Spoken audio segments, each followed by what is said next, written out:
하나님 주신 말씀은 누가복음 19장 11절부터 27절 말씀까지입니다.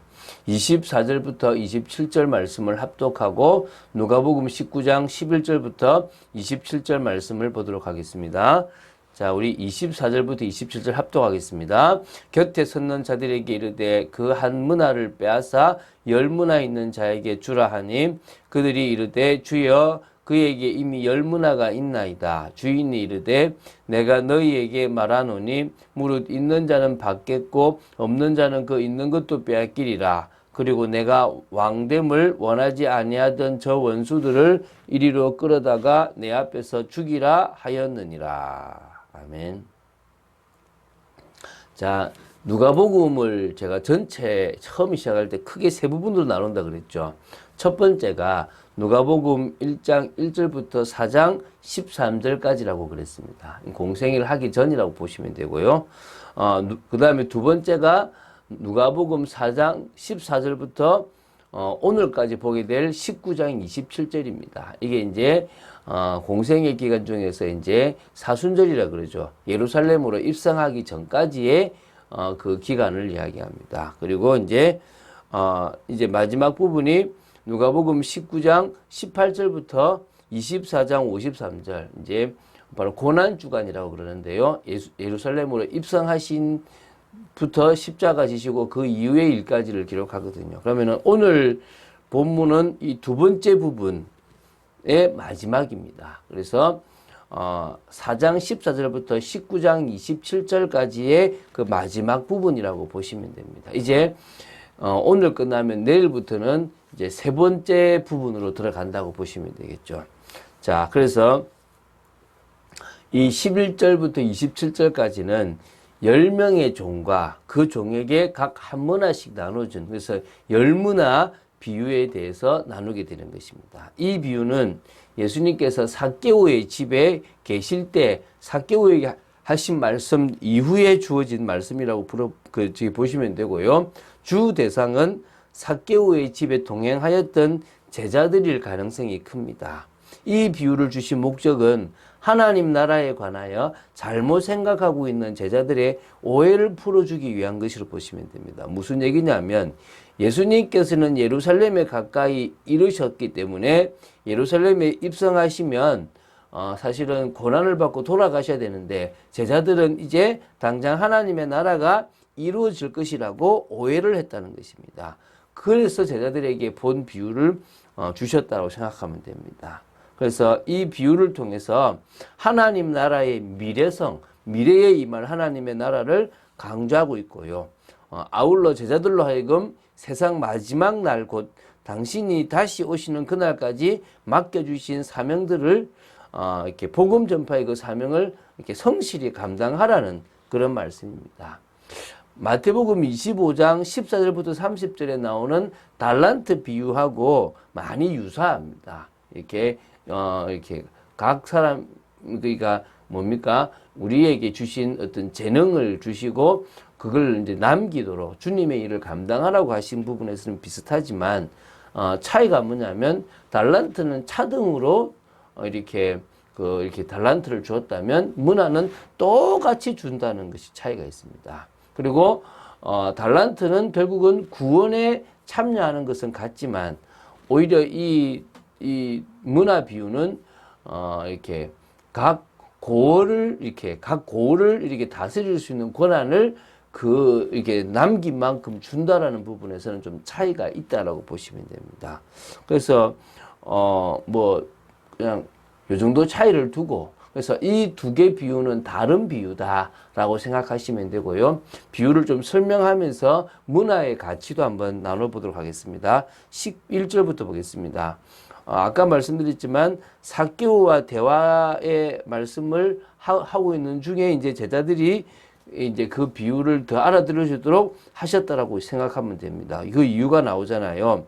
자기가 예루살렘에 가까이 오셨는데 제자들은 하나님의 나라가 당장 나타날 줄로 이제 오해를 하고 있기 때문에 이 비유를 하셨다라고 보시면 됩니다. 그래서 어떤 귀인이 이제 있는데요. 이 귀인은 아직 왕위를 물려받은 건 아닙니다. 왕위를 받아가지고 오려고 먼 나라로 간다는 것입니다. 그러면 어떻게 보면은 제자들에게 사명을 맡기고 보좌를 올라가셨다가 다시 내려오시는 예수님의 그 모습과 비슷하다고 볼 수 있겠죠. 그죠?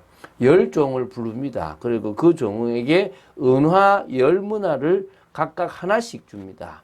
이제 이렇게 10종에게 각각 이제 하나씩 줘서 10개를 주는 겁니다.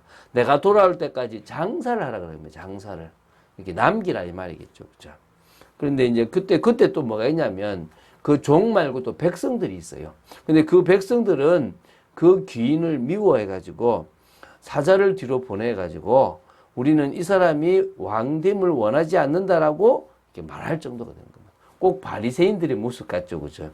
예수님이 왕인데 그 왕을 거부하는, 메시아이심을 거부하는 모습과 똑같지 않습니까, 그렇죠? 자, 그러면은 여기서 이제 한번 보겠습니다. 문화라 그러잖아요, 한문화. 문화는 달란트 화폐보다는 낮은 단위의 화폐입니다. 자, 당시 볼게요. 1달란트는 대략 한 6천 데나리온이라 그래요. 지금은 훨씬 더 될 수 있는데 어쨌든 1달란트는 6천 데나리온이라고 보시면 됩니다. 그러면 1문화, 한문화는 뭐냐? 100데나리온이라고 보시면 됩니다. 그러니까 다시 말하면 한문화는 이 한 달란트의 60분의 1 정도의 가치라고 생각하시면 됩니다. 그래서 장사를 하라고 그랬고요. 그래서 이제 그런 부분이 있습니다. 자, 이제 15절부터 19절을 보겠습니다. 근데 이제 귀인이 이제 왕위를 받아가지고 돌아와서 은화를 준 종들을 부르는데 어떻게 장사했는지를 알려고 하니까 첫째는 한 문화를 가지고 10문화를 남겼습니다. 그렇죠. 달란트는 5달란트로 5달란트를 남겼는데 여기는 한 문화로 10문화를 남겼고요. 두 번째 또 종은 한 문화로 5문화를 남겼습니다. 그래서 10문화를 남긴 그 종에게는 지극히 작은 것에 충성하였으니 10고을 권세를 가지라 하라고 착한 종이라 라고 얘기하고요. 또 5문화를 남긴 그에게도 똑같이 5고을을 이렇게 차지하라고 이렇게 허락합니다. 20절부터 23절을 보면요.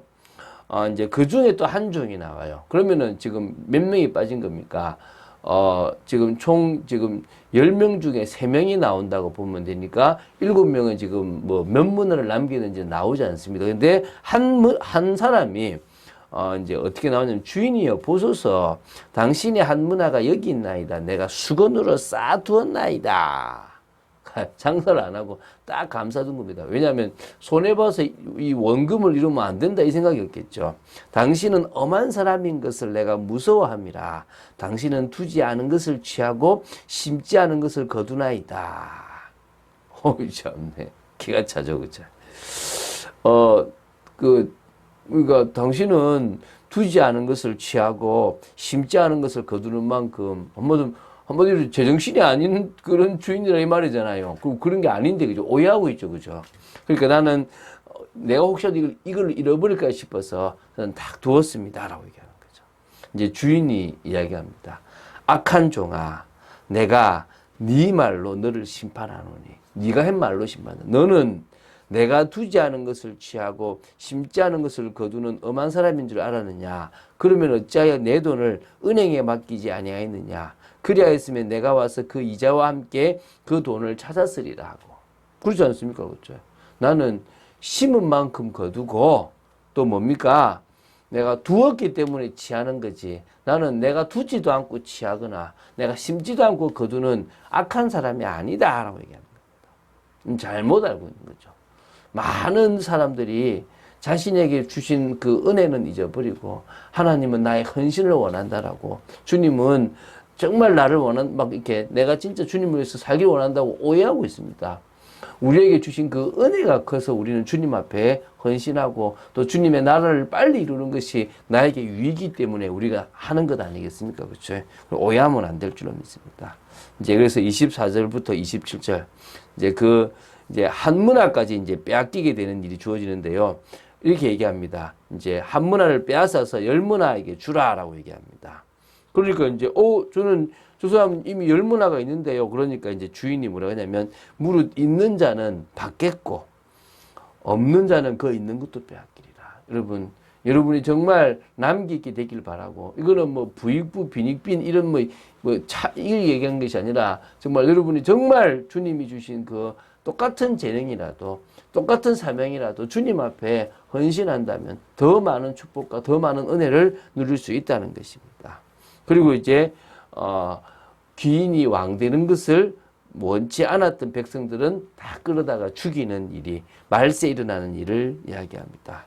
자, 이 비유의 이야기는 먼저 주님으로부터 사명을 받은 성도들이 주님 주신 재능으로 하나님의 뜻을 이루는 일에 쓰임받아야 된다는 것을 말하고 있고요. 결국 예수님을 거부하였던 모든 사람들의 종말이 예수님의 재림시 완전히 멸망으로 끝날 것이라는 부분도 이야기하고 있습니다. 우리는 이것을 알고 오늘을 살아가고 우리에게 주어진 이 한문화의 그 모든 것들을 이렇게 사명으로 남기고 더 많은 것들을 남기기 위하여 최선을 다하는 착한 종의 모습을 가져야 될 줄로 믿습니다.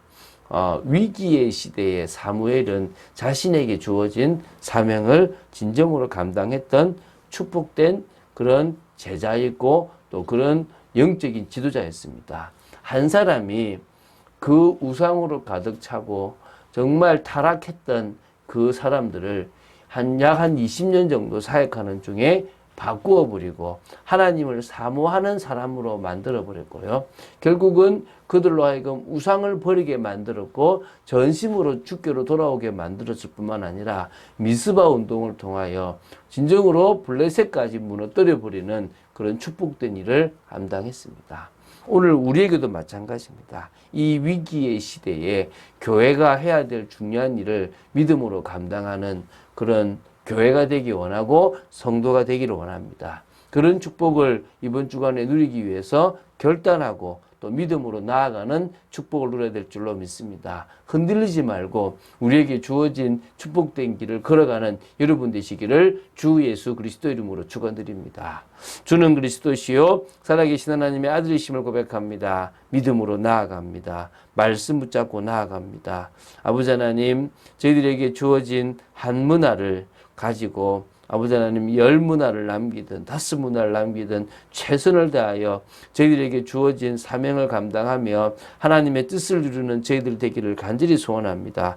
오늘도 은혜 내려 주시옵소서. 주님을 위해서 복된 인생을 살아가는 저희들 되기를 간절히 소원합니다. 주 예수 그리스도 이름으로 기도드립니다. 아멘.